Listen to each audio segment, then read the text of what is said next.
Hello everyone, this is Kamran and today we are going to solve the physics question paper of board examination 2022. Start करते हैं। मेरे पास ये set number 3 है जिसको मैं आज आपको यहाँ पर सॉल्व करके दिखाने वाला हूँ। 1 by 1 क्वेश्चन नंबर 1 से स्टार्ट करते हैं। फर्स्ट क्वेश्चन है the VI characteristic of solar cell is shown in the figure. आपको सोलर सेल की VI कैरेक्टरिस्टिक गिवन है और क्वेश्चन पूछा गया what do the point P and Q represent here. तो आप इसमें ग्राफ में इजीली देख सकते हैं, ग्राफ दिया हुआ है। P पॉइंट एक ऐसा पॉइंट है जहाँ पर करंट की वैल्यू 0 है, तो जो P पॉइंट है इसको आप बोल सकते हैं it is representing the voltage in open circuit voltage, open circuit voltage. And Q point क्या रिप्रेजेंट कर रहा है यहाँ पर? Q पॉइंट रिप्रेजेंट कर रहा है वो करंट जिस पर वोल्टेज बिल्कुल ज़ीरो हो गया है। तो ऐसे करंट को हम बोलते हैं शॉर्ट सर्किट करंट। ये हो गया आपका शॉर्ट सर्किट करंट। तो ये आपका ए पार्ट का आंसर हो गया, 1 का ए। देन इसका B part, give the circuit diagram for solar cell. Solar cell के लिए सर्किट डायग्राम, तो इसके लिए कुछ नहीं करना आपको, सोलर सेल का एक सिंबल बनाना है या फिर आप PN जंक्शन डायोड जिसमें सोलर रेज आती हुई दिखे इस टाइप का डायग्राम बनाकर उसको सीधे सीधे आपको लोड रेजिस्टेंस से कनेक्ट कर देना है।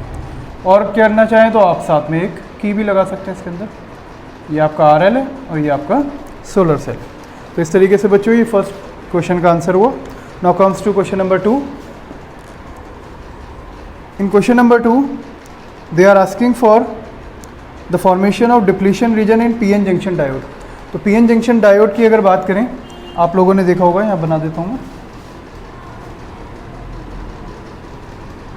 अगर हम एक PN जंक्शन लेते हैं, ये हमारा जंक्शन है, लेफ्ट हैंड साइड पर P साइड और राइट हैंड साइड पर N साइड।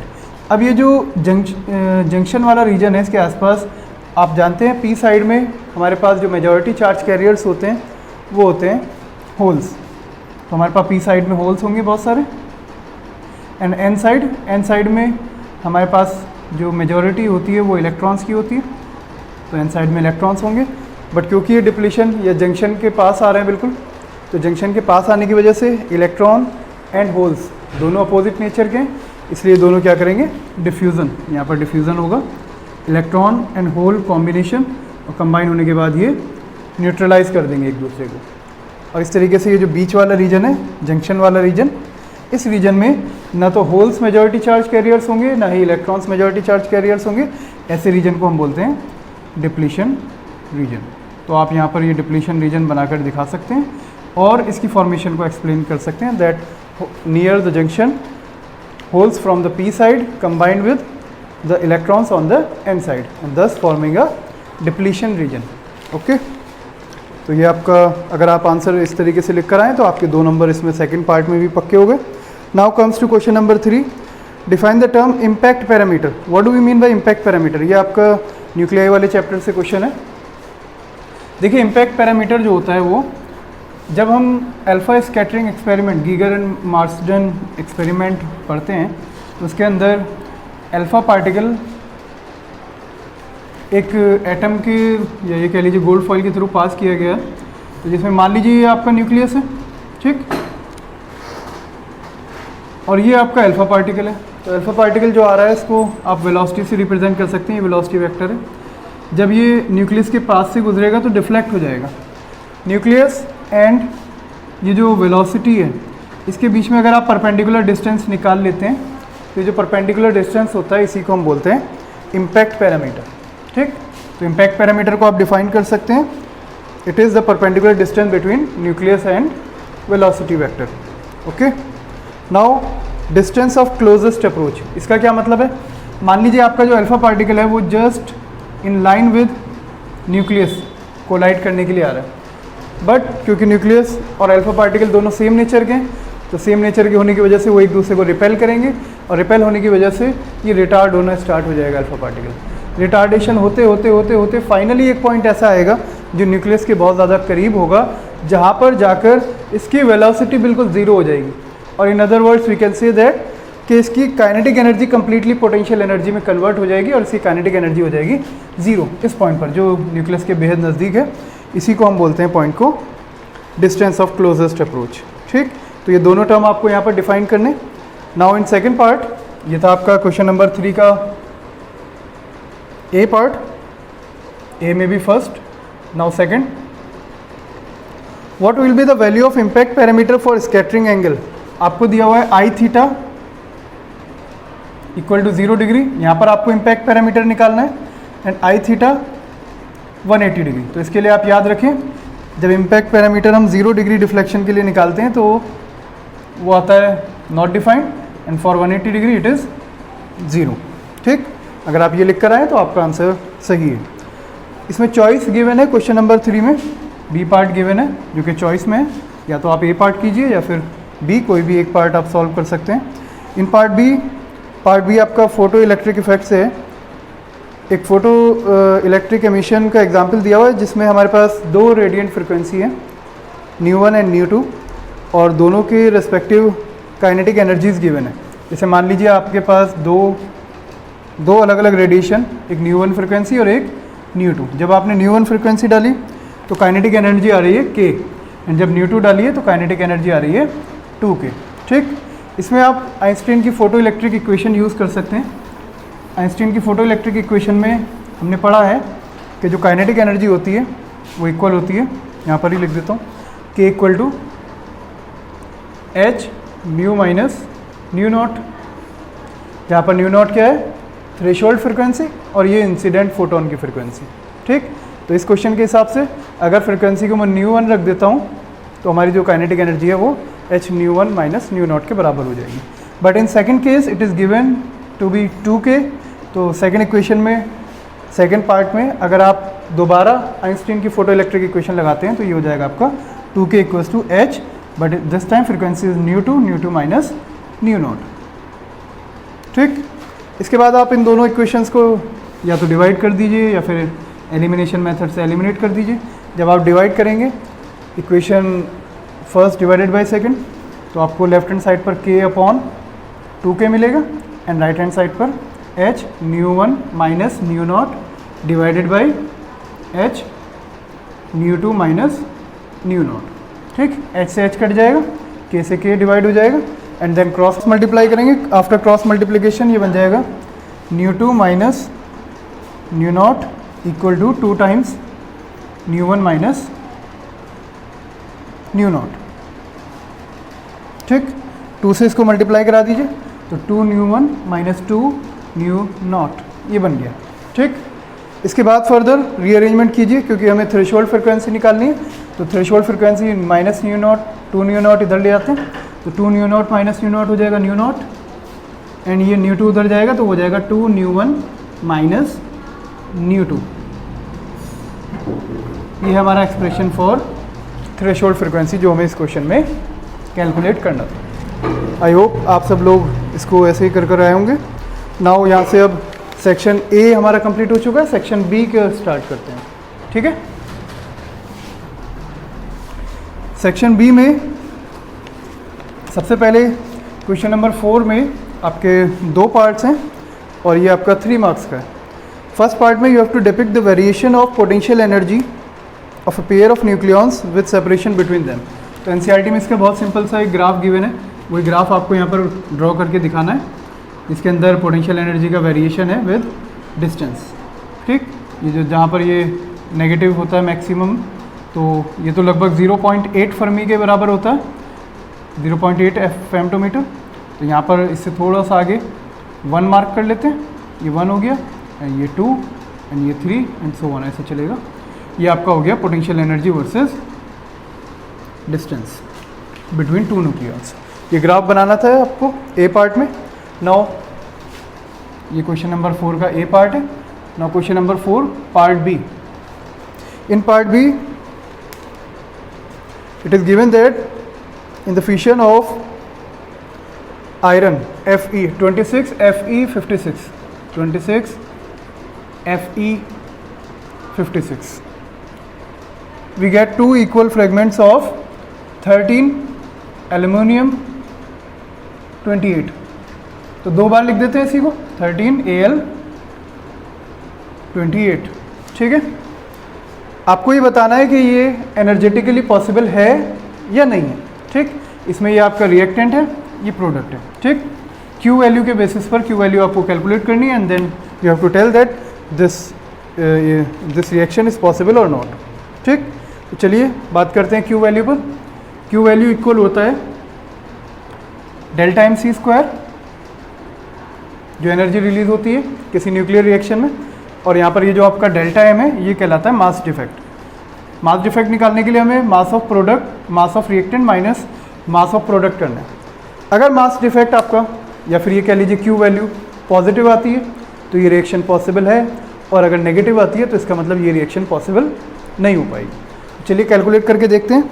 अच्छा, क्यू वैल्यू का साइन देखने के लिए आपको डेल्टा एम का साइन देखना पड़ेगा। डेल्टा एम पॉजिटिव आता है तो क्यू वैल्यू भी पॉजिटिव आएगी, और डेल्टा एम नेगेटिव आता है तो क्यू वैल्यू भी नेगेटिव आएगी। ठीक है, चलिए करते हैं। मास गिवन है आपको, Fe का मास दिया हुआ है 55.93494 यूनिट्स। इसमें से हम प्रोडक्ट का मास, प्रोडक्ट में 2 एल्युमिनियम मिल रहे हैं तो 2 इंटू एल्युमिनियम का मास दिया हुआ है 27.98191। तो इसको मल्टीप्लाई करा दीजिए पहले। 9 2 1 ज़ा 2, 9 2 ज़ा 18, 1 कैरी, 2 1 ज़ा 2 एंड 1 3, 8 2 ज़ा 16, 1 कैरी, 9 2 ज़ा 18 एंड 1 19 का 9, 1 कैरी, एंड 27 को 2 से मल्टीप्लाई करें प्लस 1 55 आ जाएगा। 55.96382, और हमारे इधर है 55.934944। दोनों को सब्ट्रैक्ट करना है। क्लियरली देखकर पता चल रहा है आंसर आएगा नेगेटिव, और डेल्टा एम अगर नेगेटिव है it means this type of reaction is not possible. ये पॉसिबल नहीं है, क्योंकि डेल्टा एम अगर नेगेटिव आ रहा है तो क्यू वैल्यू भी नेगेटिव आएगी। और वैसे भी बाइंडिंग एनर्जी पर न्यूक्लियॉन वाले कर्व में आपने देखा होगा आयरन मोस्ट स्टेबल है, तो उसको फिशन करना इतना आसान नहीं है। Now question number 5, with the help of a circuit diagram explain the working of PN junction diode as a full wave rectifier, also draw its input and output waveform। आपको full wave rectifier की working दिखानी है, जिसके अंदर हम 2 diode use करते हैं। सबसे पहले उसका एक सर्किट डायग्राम बना लेते हैं, थोड़ा सा उसका explanation, then after that input and output waveform. ये सब चीज़ें अगर आप इसके अंदर लिख देते हैं तो आपको इसमें पूरे नंबर मिल जाएंगे इस क्वेश्चन में। चलिए मैं सबसे पहले सर्किट डायग्राम ड्रॉ करता हूँ। एक ट्रांसफार्मर लेना है, ट्रांसफार्मर के जो आउटपुट है आपको, आउटपुट में बोथ साइड, दोनों आउटपुट में आपको एक डायोड कनेक्ट कर देना है। पहले वाले डायोड को let it be D1 and second वाले को मान लेते हैं D2। ठीक, इन दोनों को एक कॉमन टर्मिनल से कनेक्ट करके, और यहाँ पर सेंट्रल टैपिंग के थ्रू एक लोड रेजिस्टेंस आप कनेक्ट कर सकते हैं। इस लोड रेजिस्टेंस के अक्रॉस आपको आउटपुट मिल जाएगा। ठीक, मान लीजिए ये आपका इनपुट वोल्टेज है, इनपुट ऑल्टरनेटिंग करंट, तो इसमें पॉजिटिव नेगेटिव AC वोल्टेज है। ठीक, फॉर पॉजिटिव हाफ साइकिल जब आप इसका एक्सप्लेनेशन लिखेंगे, for first positive half cycle diode D1 will become forward biased, क्योंकि ये पॉजिटिव होगा और P पॉजिटिव से कनेक्टेड होता है तो positive, and at the same instant, at the same moment diode D2 will be reverse biased. तो ये तो करंट को ब्लॉक कर देगा, बट D1 आपका करंट पास कराएगा और वो करंट लोड रेजिस्टेंस के थ्रू पास हो जाएगा। For negative half cycle similarly D2 forward biased हो जाएगा एंड D1 आपका हो जाएगा रिवर्स बायस्ड। इस बार करंट D2 के थ्रू पास होता हुआ लोड रेजिस्टेंस के थ्रू पास होगा, बट लोड रेजिस्टेंस को दोनों केसेस में करंट सेम डायरेक्शन में ही मिलेगा, that is from right side to left side. ठीक, इसके लिए अगर आप आउटपुट बनाना चाहें फुल वेव रेक्टिफायर के लिए, तो इसका आउटपुट जो लोड रेजिस्टेंस के अक्रॉस अपीयर होगा ये कुछ इस टाइप का नज़र आएगा, यूनि डायरेक्शनल करंट। फ्लक्चुएशंस है इसके अंदर, बट ये पॉजिटिव साइड ही रहेगा। ठीक है, ये इनपुट है एंड ये आउटपुट वेवफॉर्म है। ठीक, अगर आपने इतना लिख दिया है इसके अंदर और ये डायग्राम बना दिया है, इनपुट आउटपुट वेवफॉर्म रिप्रेजेंट कर दिए, तो आपको इसमें पूरे नंबर मिल जाएंगे। Now comes to question number 6। In question number 6 they have given us a equiconvex lens. Equiconvex lens वो होता है जिसके दोनों तरफ से रेडियस बिल्कुल इक्वल होती है, बराबर होती है। ठीक, बहुत ध्यान से समझने का क्वेश्चन है ये। अगर आपको एक इक्वी कॉन्वेक्स लेंस दिया हुआ है, दोनों तरफ से रेडियस बराबर है, और फिर हम उसके सामने एक ऑब्जेक्ट रख रहे हैं at a distance of 16 centimetre from it, okay, it is forming 2 times enlarge real image. तो सबसे पहली चीज़ जो इसमें हमें गिवन है वो है मैग्नीफिकेशन। रियल इमेज है 2 टाइम्स लार्जर है, तो मैग्नीफिकेशन हो जाएगी -2, रियल इमेज के लिए -2 एंड वर्चुअल इमेज के लिए +2, ठीक। u आपको दिया हुआ मैग्नीफिकेशन का फॉर्मूला m = v/u, तो v/u रख दीजिए आप, v/u = -2 एंड u आपको दिया हुआ इसके अंदर 16 सेंटीमीटर, तो u की जगह पर -16 पुट कर दीजिए, v = आ जाएगा -2 multiplied by -16 that is 32 centimetre. Is it clear? अब u एंड v दोनों आ गए। अब आप इजीली फोकल लेंथ निकाल सकते हैं using lens formula. Lens formula is 1/f = 1/v - 1/u, ठीक। पुट करेंगे इसके अंदर 1/f = 1/v that is 32 - 1/u that is 16। Minus करने के बाद एलसीएम ले लीजिए पहले, 32 एलसीएम आएगा, ये आ जाएगा ऊपर 1, अच्छा ये तो u तो नेगेटिव है, -16 रखना पड़ेगा, सही है। तो एलसीएम आ जाएगा 32 माइनस माइनस प्लस एंड 16 2 ज़ा 32, तो 1 + 2 इज़ 3, 3/32 ये आएगी फोकल लेंथ। f = हो जाएगा आपका 32/3। नाउ ये कह रहे हैं इस लेंस को हम वर्टिकली कट कर रहे हैं इनटू 2 इक्वल पार्ट्स, ठीक। अगर आप इसको लेंस को वर्टिकली कट कर देते हैं 2 आइडेंटिकल प्लेनो कॉन्वेक्स लेंस बनाकर, तो ये जो प्लेनो कॉन्वेक्स लेंस बनेगा इसकी फोकल लेंथ मान लीजिए f' है, तो ये पूरे कॉन्वेक्स लेंस की फोकल लेंथ के डबल होगा। तो f' जो है हमारा आ जाएगा 2 times f that is 2 times 32/3 और ये बना आपका 64/3। This is your new f'। अच्छा सेम ऑब्जेक्ट रखना है, मतलब u इस बार भी -16 सेंटीमीटर रहेगा। नाउ दिस टाइम v निकालना है आपको, तो इसके लिए दोबारा हम lens equation lens formula use करेंगे। तो लेंस फार्मूले के अकॉर्डिंग 1/v इक्वल होता है 1/f + 1/u।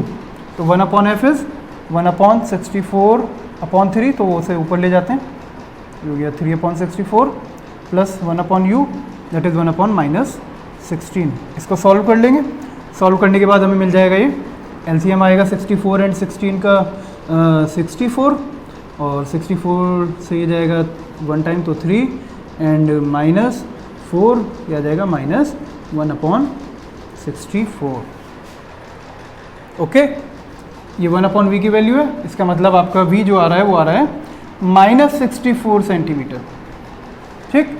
माइनस साइड है, मतलब आपकी इस बार इमेज जो बनेगी वो वर्चुअल इमेज बनेगी। v -64 है, ग्रेटर देन u है, इसका मतलब एनलार्ज्ड वर्चुअल इरेक्ट, और ऐसे भी बोल सकते हैं आप सेम साइड, जिस साइड ऑब्जेक्ट रखा है उसी साइड इमेज बनकर तैयार हो जाएगी। तो ये इसका आंसर है। सारी प्रॉपर्टीज़ हमने बता दी है, नेचर बता दिया, पोजीशन बता दी, सही है। Now comes to question number 7। Question number 7 में आपको एक प्रिज्म दिया हुआ है जिसका रिफ्रैक्टिव इंडेक्स √2 है, ठीक। At point m such that it grazes NC। अगर एक लाइट रे इसमें m से n की तरफ जा रही है तो after refraction, after coming out of the prism, it just grazes over the surface AC। तो सरफेस AC के अलॉन्ग जा रहा है। इसका मतलब ये हुआ कि जब कभी भी रिफ्रैक्टेड रे ग्रेजेज ओवर द सरफेस होती है तो आपका जो एंगल ऑफ इंसिडेंस होता है बेटा वो होता है क्रिटिकल एंगल के बराबर, ठीक। तो यहीं से हम निकाल सकते हैं। बहरहाल पहले रिफ्रैक्टिव इंडेक्स की हेल्प से निकालते हैं। This is a question number 7। Refractive index mu is given √2 and we know that the relation between critical angle and refractive index is sin IC is equal to 1/μ या फिर 1/√2 लिख सकते हैं। यहाँ से आपको मिल जाएगा IC is equal to 45 degrees, ठीक है। इसका मतलब ये हुआ इस मटेरियल के लिए जो क्रिटिकल एंगल है वो 45 डिग्रीज है। अब ये जो MN जाकर just grazing over the surface हो रही है, इसका मतलब ये जो आपको प्रिज्म दिया हुआ है ना, इस प्रिज्म में ये जो MN है आफ्टर रिफ्रैक्शन ये यहाँ से आ रही है, तो इसका ये जो एंगल है ये 45 डिग्री होना चाहिए। ये 45 है तो ये भी 45 होगा।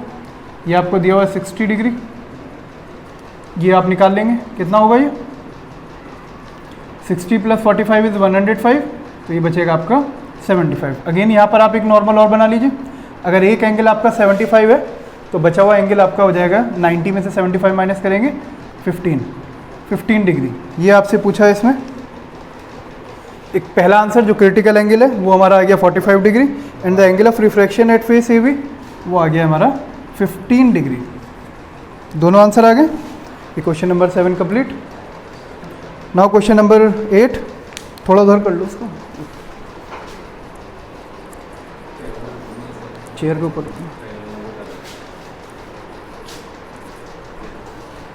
बस। Now question number 8। In question number 8, depict a plane electromagnetic wave propagating along the x-axis. x-axis के along जाती हुई एक इलेक्ट्रोमैग्नेटिक वेव ड्रॉ करनी है आपको, ठीक। इलेक्ट्रोमैग्नेटिक वेव में electric field and magnetic field दोनों होते हैं जो टाइम के साथ साथ ऑसिलेट करते हैं। तो चलिए एक x-axis की तरफ, ये मान लीजिए ये हमारी x-axis है, ठीक। दिस इज और y-axis एंड ये हो गए हमारे z-axis, ठीक। तो एक तो हमारी y-axis के अलॉन्ग ऑसिलेट करेगी, चाहे इलेक्ट्रिक फील्ड मान लो इसे, चाहे मैग्नेटिक फील्ड मान लो, ये हमारी एक्स एक्सिस के अलॉन्ग ऑसिलेट कर दी, ठीक। एरो से ऑसिलेशन आप दिखा सकते हैं कि वो सॉरी वाई एक्सिस के अलॉन्ग ऑसिलेट कर रही है। एक्स एक्सिस जो है वो इसकी डायरेक्शन ऑफ प्रोपगेशन है, ठीक है। दूसरी मान लीजिए ये हमारी इलेक्ट्रिक फील्ड है, तो जो मैग्नेटिक फील्ड होगी वो इलेक्ट्रिक फील्ड के परपेंडिकुलर होगी, है ना। तो उसको z के अलॉन्ग ऑसिलेट कराना पड़ेगा, z एंड माइनस z। तो वो कुछ इस मैनर में आप बना सकते हैं और ये होगी डायरेक्शन ऑफ प्रोपगेशन, ठीक। इस टाइप का आपको डायग्राम इसके अंदर बना के आना था। तीनों ने डायग्राम बना दिया, उनको पूरे नंबर मिल जाएंगे, ठीक है बात। इसके अलावा right the expression for its oscillating electric and magnetic field. Electric and magnetic field के लिए आपको एक्सप्रेशन लिखना है। तो आप जानते हैं इलेक्ट्रिक फील्ड की जो इक्वेशन है जनरल, इसमें आप लिख सकते हैं is equal to E naught cos के एक्स डायरेक्शन ऑफ प्रोपगेशन है माइनस ओमेगा टी। ऑसिलेशन हो रहा है वाई के अलॉन्ग, ई वाई लिख सकते हैं आप इसको। सिमिलरली मैग्नेटिक फील्ड हमने ये ब्लू पेन से रिप्रेजेंट किया यहाँ पर, तो हो जाएगा B Y equals to B naught cos के X minus omega T. Is it clear? Now next second part of question number 8.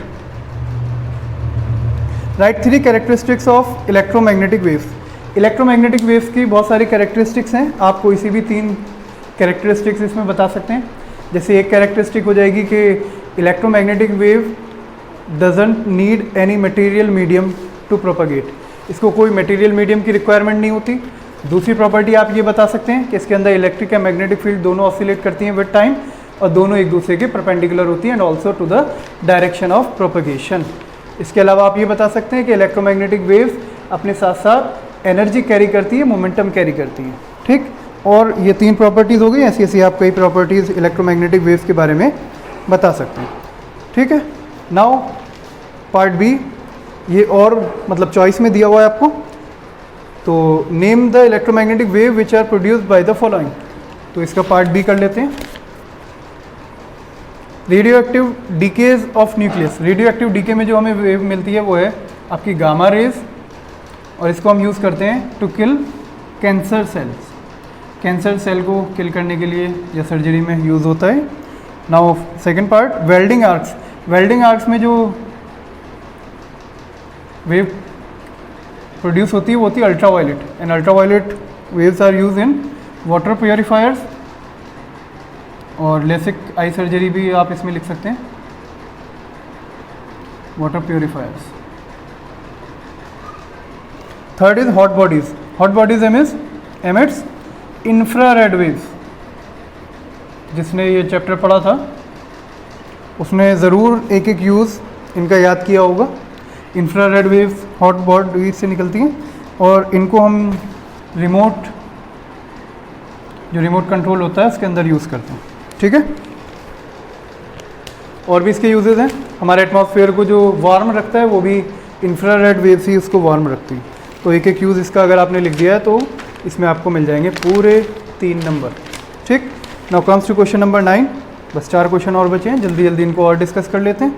Question number 9, you have to draw a labelled ray diagram showing the formation of image by astronomical telescope in normal adjustment. Astronomical telescope की ray diagram आपको इसमें draw करना है। चलिए astronomical telescope का रे diagram draw कर लेते हैं।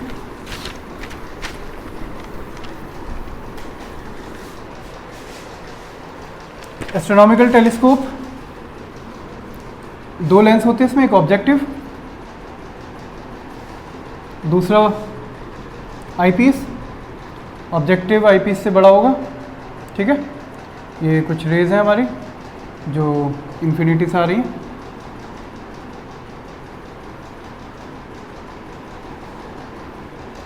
यहाँ से आप देख रहे हैं इसको, फाइनली कहीं जाकर मिल जाएंगे। इसको आप डी पर भी मिला सकते हैं, अदरवाइज ये पैरेलल करके भी छोड़ सकते हैं, इनफाइनाइट तक जाएंगे। ठीक है, ये हो गया हमारा रे diagram for image formation by telescope, astronomical telescope. Hence obtain the expression for its magnifying power. आपको इसकी मैग्नीफाइंग पावर भी निकालनी है। एक काम करते हैं, इसको एक यहाँ से भी ले लेते हैं ऑप्टिक सेंटर से, ये भी ऐसी जाएगी, वहीं जाकर मिलेगी जहाँ पर ये दोनों मिलेंगे। और यहाँ पर हम एक अपना इंटरमीडिएट इमेज भी बना लेते हैं। ठीक, इसको मान लीजिए H, क्योंकि ये रेज इन्फिनिटी से आ रही हैं तो ये जो इमेज बनाएंगी वो बनाएंगी फोकस पर। तो फोकस से लेंस तक का डिस्टेंस ये होता है फोकल लेंथ। ये आपका ऑब्जेक्टिव लेंस है, इसको लेबल कर दीजिए आप, this is your objective lens and ये आपका आई पीस। ठीक है, यहाँ से लेकर यहाँ तक का डिस्टेंस जो है ये कहलाएगा FE, focal length of eyepiece, and ये डिस्टेंस है FO।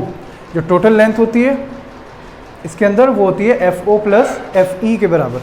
ठीक है, चलिए करते हैं इसके मैग्नीफाइंग पावर निकालते हैं। मैग्नीफाइंग पावर या मैग्नीफिकेशन इसमें हम जो निकालते हैं वो होती है एंगुलर मैग्नीफिकेशन, और उसका फॉर्मूला है tan थीटा आई, मतलब angle form by image at the eye, and tan theta O, angle form by object.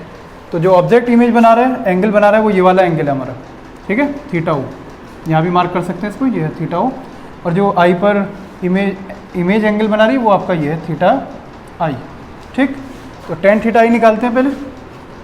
tan theta आई, इसमें फ्रॉम द डायग्राम हम लिख सकते हैं, अगर ये हमारा FE है और ये H है तो tan थीटा आई हो जाएगा आपका H अपॉन FE। और सेम मैनर में आप अगर थीटा O निकालते हैं तो वो हो जाएगा आपका H upon FO। Now putting these values in the formula for magnification, we get tan theta I, that is H upon FE divided by H upon FO। H से H कैंसिल हो जाएगा तो ये बन जाएगा FO upon FE। ये बन गया हमारा मैग्नीफिकेशन का formula, magnifying power of telescope. ठीक है, इसमें और पार्ट दिया हुआ एक चॉइस गिवन है। A plane wavefront of light of wavelength lambda is incident normally on a narrow slit of width A and a diffraction pattern is observed on the screen at a distance D from the slit। D distance पर एक screen रखी हुई है, वहाँ पर single slit pattern बन रहा है। Now you have to depict the intensity distribution in the pattern observed. वही डायग्राम बनाना है। चलिए इसको रफ कर देता हूँ और फिर हम डायग्राम बनाते हैं कि किस टाइप का इंटेंसिटी डिस्ट्रीब्यूशन होगा सिंगल स्लिट पैटर्न का। तो इसमें शायद आपको याद हो, और जो बच्चे करके आए हैं उन्हें तो खैर पता ही होगा कि सिंगल स्लिट पैटर्न में जो इंटेंसिटी डिस्ट्रीब्यूशन होता है वो कुछ इस टाइप का होता है। बनाकर दिखा देता हूँ मैं। जो सेंट्रल मैक्सिमम है हमारा, सबसे ज़्यादा इंटेंसिटी उसकी होगी, विड्थ भी उसी की ज़्यादा होगी, डबल विड्थ होती है, बाकी सबकी इंटेंसिटी जो है वो उससे कम होती है। और अगर आप ऐसे आगे चलते जाएंगे तो ये इंटेंसिटी आपकी ऐसे ही कम होती चली जाएगी। इस टाइप का डायग्राम आपको दिखाना था। ये विड्थ भी इससे हाफ हो जाएगी, ये डबल विड्थ है, ये हाफ है, और इंटेंसिटी ये हाइट से रिप्रेजेंट हो रही है, तो ये रिड्यूस होती चली जाएगी जितना हम दूर जाते चले जाएंगे। Is it clear? तो ये आपका फर्स्ट पार्ट का आंसर है। Now you have to obtain the expression for the first maximum from the central maximum. अच्छा, फर्स्ट मैक्सिमम निकालना है फ्रॉम द सेंट्रल मैक्सिमम। तो इसमें जो मैक्सिमम की कंडीशन होती है, मैक्सिमा की condition in single slit pattern, वो होती है हमारी theta equal to n+12 lambda, ठीक।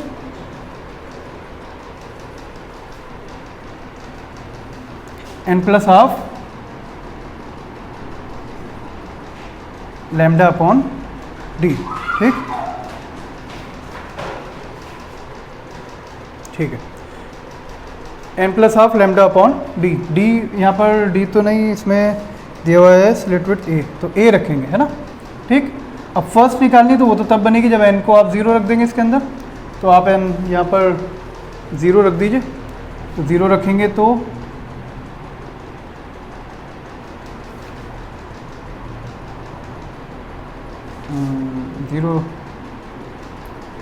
जीरो नहीं 1 रखना पड़ेगा, 1 पर मिलेगी पहले, तो 1 रखेंगे तो ये बन जाएगा 3 लैम्डा अपॉन ए 2a, 3 लैम्डा अपॉन 2a। इतने थीटा पर आपको फर्स्ट मैक्सिमम मिल जाएगा, ठीक।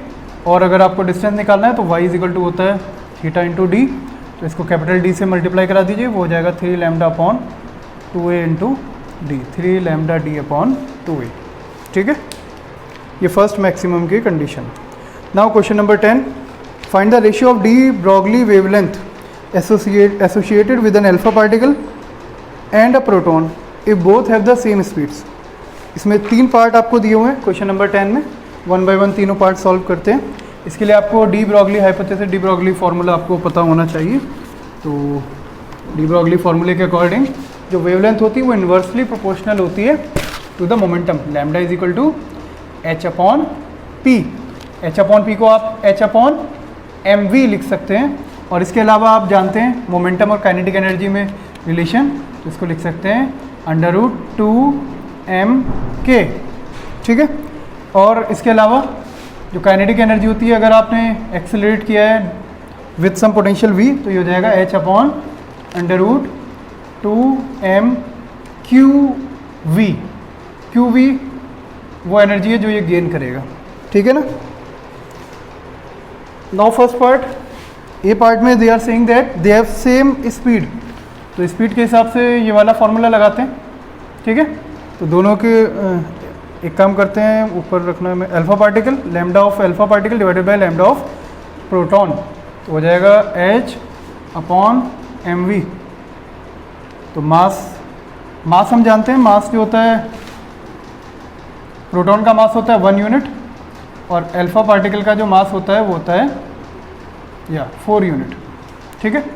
तो यहाँ पर रख दीजिए आप, ये हो जाएगा h अपॉन एम वी, मतलब 1 into V divided by h upon, ये तो 4 है, सॉरी 1 प्रोटॉन का नीचे रखा है, 1 into V, here V is the velocity, ये स्मॉल वी है वेलोसिटी, ठीक। तो ये आपका v से v डिवाइड हो जाएगा, h से h डिवाइड हो जाएगा, और ये रेसिप्रोकल हो जाएगा, तो ये बचेगा आपका 1/4। ये रेशियो आया ए पार्ट का। Now B part, have the same kinetic energies, if they have same kinetic energies तो हो जाएगा lambda alpha divided by lambda P, ये वाला फॉर्मूला लगाएंगे इस बार हम, h upon under root 2m की divided by h upon square root 2m, m की जगह पर वैल्यूज पुट कर देते हैं। अल्फा पार्टिकल का मास वही 4 यूनिट एंड प्रोटॉन का मास 1 यूनिट, काइनेटिक एनर्जी दोनों की इक्वल है, तो k की जगह पर k रखे रहने देते हैं, h से h डिवाइड हो जाएगा, रूट 2 से रूट 2 कटेगा, अंडर रूट k से अंडर रूट k, तो ऊपर बचेगा रूट 4, नीचे रूट 1, तो 1/√4 दैट इज़ 1/2, ये आ जाएगा। Now in C part, are accelerated through the same potential difference, तो उसमें वो लास्ट वाला फॉर्मूला लगाना है। मास का रिलेशन तो ये है, चार्ज क्या होता है, तो चार्ज जो होता है प्रोटॉन का वो होता है +1 1e के बराबर, और जो चार्ज होता है अल्फा पार्टिकल का वो होता है +2e के बराबर, ठीक है, 2 टाइम्स चार्ज ऑफ इलेक्ट्रॉन। तो ये भी हम निकाल देते हैं, lambda alpha divided by lambda P equal to h upon under root 2m, m is 4 into 2e and k, sorry v same है तो v को v लिख रहे हैं, divided by h divided by under root 2 into mass is 1 and 1e into v तो ये हो जाएगा h से h डिवाइड होगा, √2 से √2 डिवाइड होगा, e से e डिवाइड होगा, v से v डिवाइड होगा, ऊपर बचेगा 4 to the 8, नीचे बचेगा 1 एंड ये हो जाएगा 1/2 ये आ जाएगा रेशियो फाइनल। ठीक है, तो ये क्वेश्चन नंबर 10 भी आपका कंप्लीट हो गया। Now question number 11। In question number 11, an electron is in third excited state in a hydrogen atom, it undergoes transition to lower energy states. ठीक, अगर थर्ड एक्साइटेड स्टेट में है तो इसका मतलब उसका n = 4 है, और n = 4 से अगर वो ट्रांजिशन करता है तो आपको बताना है maximum number of spectral line that can be emitted. इसके लिए बच्चों फार्मूला होता है n-1/2, तो फार्मूला आप लगा सकते हैं इसमें, maximum number of spectral line जो वो एमिट करेगा उनको निकालने के लिए। तो maximum number of spectral line emitted निकालने के लिए हेयर n = 4 और n-1 मतलब 4 × 3 डिवाइडेड बाई 2, तो जो मैक्सिमम नंबर ऑफ लाइंस आएंगी वो आ जाएंगी आपकी 6 लाइंस ही एमिट कर सकता है। ठीक,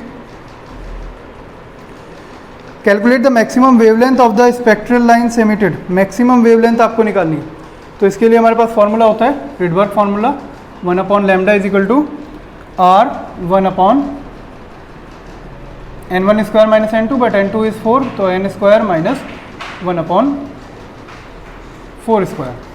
तो अगर आपको इसमें मिनिमम वेवलेंथ निकालनी है तो वेवलेंथ मिनिमम तब होगी जब 1/λ मैक्सिमम होगा, और वो मैक्सिमम तब होगा जब आपका n मिनिमम होगा।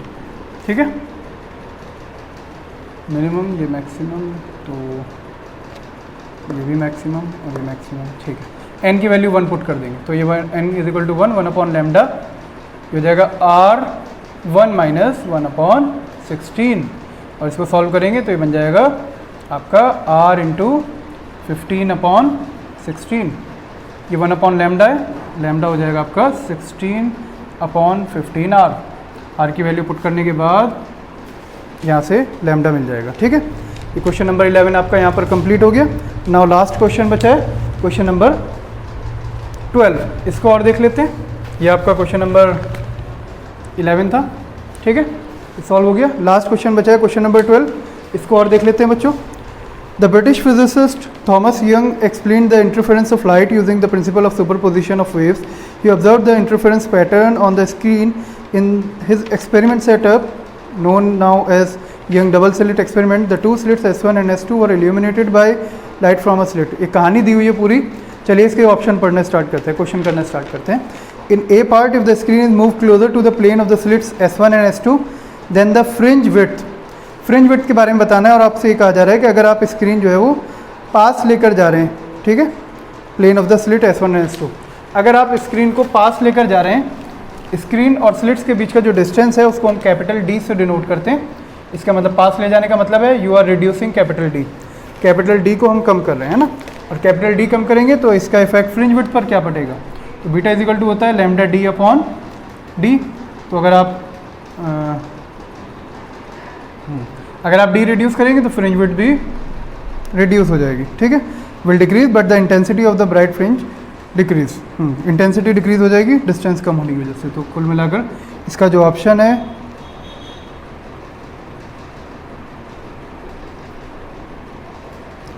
ऑप्शन नंबर थर्ड वाला ऑप्शन आई थिंक करेक्ट है, थर्ड वाला। ठीक, ए में। Now B part,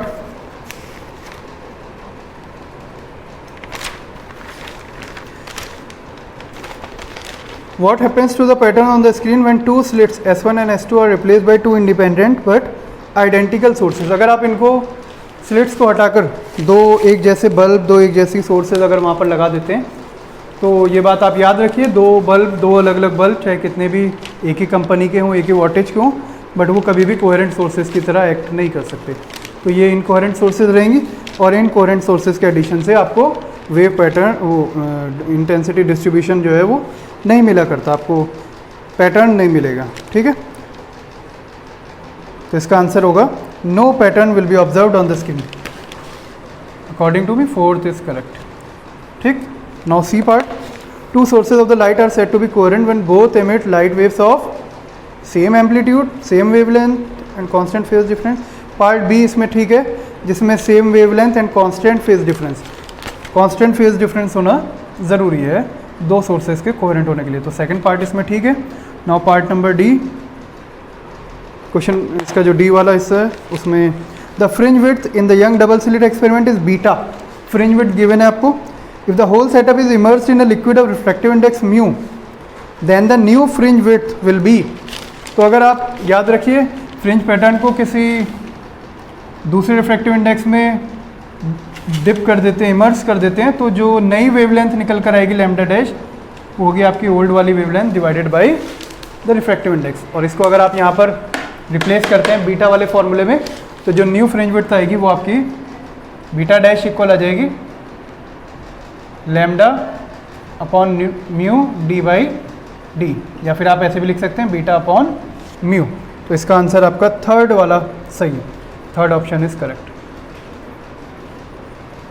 now part E, the total path difference between two wave meeting at a point P1 and P2 on the screen is 3 lambda by 2। Path difference दिया हुआ है 3 lambda by 2 और एक path difference आपको दिया हुआ है 2 lambda. बहुत बढ़िया। Then bright fringes are formed, तो ये हम जानते हैं, ये तो odd multiples of lambda by 2 है, तो ये तो आपका डार्क फ्रिंज है और ये इंटीग्रल मल्टीपल ऑफ लैम्डा है, तो इसके लिए आपको मिलेगी एक ब्राइट फ्रिंज। तो ये ऑप्शन देख लीजिए आप कि आपका P1, ये P1 है ना, ये P1 है एंड ये P2 है। तो P1 पर डार्क और P2 पर ब्राइट, P2 पर ब्राइट और P2। फोर्थ ऑप्शन, फोर्थ वाला सही। ठीक, दैट्स ऑल। ये क्वेश्चन पेपर हमारा पूरा कंप्लीटली सॉल्व हो गया। I hope you like this video.